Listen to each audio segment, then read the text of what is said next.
টাঙ্গাইল ৩ ঘাটাইল আসনে ইসলামী আন্দোলন বাংলাদেশ হাতপাখা প্রতীকের এমপি প্রার্থী মাওলানা রেজাউল করিম পৌর এলাকায় গণসংযোগ করেছেন। ঘাটাইল প্রতিনিধি মোহাম্মদ শফিকুল ইসলাম জানান, শুক্রবার বিকালে ঘাটাইল বাস স্ট্যান্ডে বিভিন্ন গুরুত্বপূর্ণ সড়ক, বাজার ও জনবহুল এলাকায় ভোটারদের সঙ্গে মত বিনিময় করেন।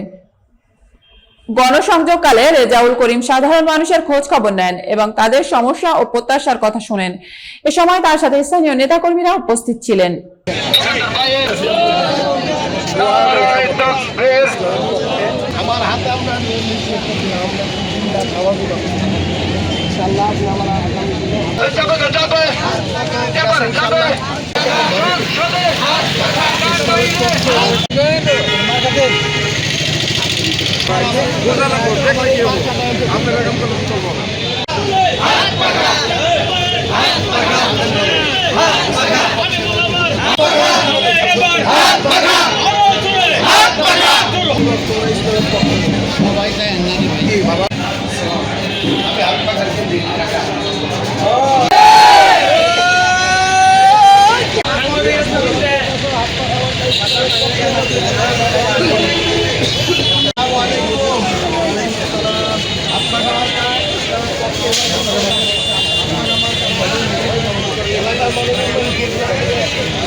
Hello.